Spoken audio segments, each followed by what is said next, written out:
मी याच्या आधी पण सांगितलं की मी कालच दिल्लीवरनं सकाळी आली. आमचं पण अधिवेशन सुरू होतं, आमचे पण तिथे अनेक विषय ते सुरू होते आणि सध्या मी माझ्या मंत्रालयाच्या कार्यक्रमामध्ये व्यस्त आहे किंवा ह्या बाकीच्या सगळ्या गोष्टी करण्यामध्ये व्यस्त आहे. म्हणून महाराष्ट्राच्या विधिमंडळामध्ये काय सुरू आहे याच्याकडे माझं लक्ष नाही. पण प्रार्थना एवढीच आहे की या दोन नेत्यामधले ह्या सगळे जो काही विषय आहे तो संपेल लवकरात लवकर आणि आपल्या जिल्ह्यामध्ये विकासाला गती मिळेल. कारण की आता म्हणजे आमच्या पक्षाचं म्हणते, आमच्या महायुतीच्या सगळ्या पदाधिकाऱ्यांचं आमचं भाग्य आहे की आज आम्हाला जिल्ह्याला मंत्री जे आहे, आज 2 कॅबिनेट मंत्रीपद इथे, 3 कॅबिनेट मंत्रीपद इथे आलेले आहे. माझ्यासहित 4 मंत्री जिल्ह्यात झालेला आहे.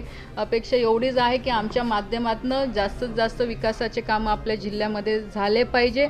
लोकांच्या ज्या काही आमच्याकडनं अपेक्षा आहेत त्या आम्हाला पूर्ण करता आल्या पाहिजे. म्हणून त्याच्याकडे जर आपण सगळ्यांनी, तुम्हीसुद्धा माझ्यासहित तुम्हीसुद्धा जर त्याच विषयांकडे जास्त लक्ष दिलं तर मला असं वाटतं लोक आपल्याकडनं समाधानी दोघं नेते आपल्यासाठी आदरणीय आहे. मागच्या काळात तुम्ही बोलला होता की या दोघं नेत्यांमधील दरी जी आहे मी ती दूर करण्याचा प्रयत्न करेल. पुन्हा एकदा प्रयत्न करणार का? बघा, नक्कीच दोघं नेते माझ्यासाठी आदरणीय आहेच, कारण की दोघांचं स्थान माझ्या आयुष्यात हे महत्त्वाचं आहे.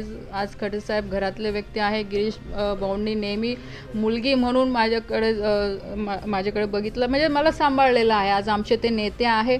माझा मुलगी म्हणून प्रयत्न हाच राहील की हे विषय कुठे ना कुठे बंद झाले पाहिजे आणि जिल्ह्याच्या विकासासाठी सगळ्या नेत्यांनी एकत्र येऊन काम केलं पाहिजे. थँक्यू.